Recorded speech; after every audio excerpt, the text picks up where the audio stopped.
Good morning, Kuya! My name is Chef Walter. Welcome to another episode of Cook It Right, Pamana.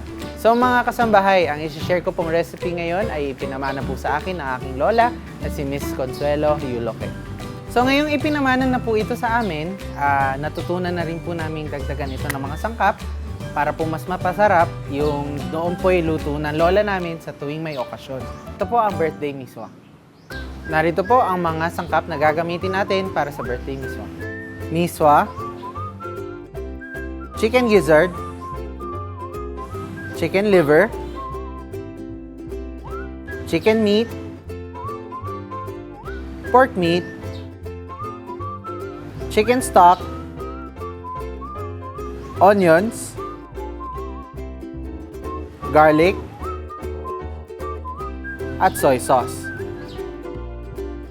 Salt, pepper, sugar,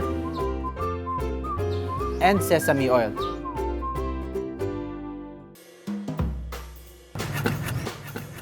So mga kasambahay, ito na po ang mga procedures ng pagluto ng birthday miswa ng aking lola.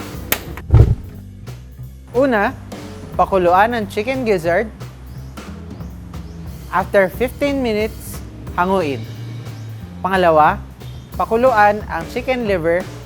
After 5 minutes, hanguin. Okay, so mga kasambahay, ilagay na natin ang ating mantika.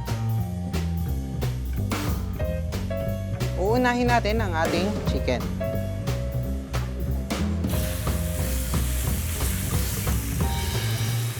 Pwede na rin nating isabay ang ating pork.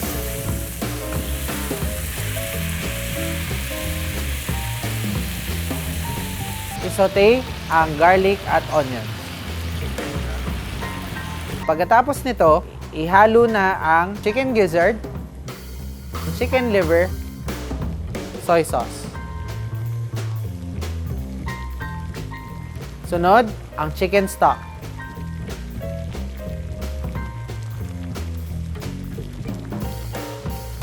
Sugar, and then, ang sesame oil. Dagdagan na lang ito ng asin at paminta to taste. Pakuluan ito ng mga 5 minuto hanggang sa ito ay medyo matuyo. Pakuluan ang miswa sa natitirang chicken stock. After 2 minutes, hanguin.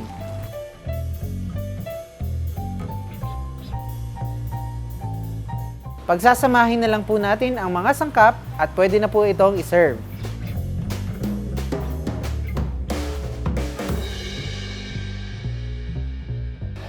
So mga kasambahay, ito na po ang birthday miswa ng aking lola. Muli po, ako si Chef Walter. Kita-kita po tayo muli sa susunod na episode ng Cook It Right, Pamana ng Good Morning, Kuya!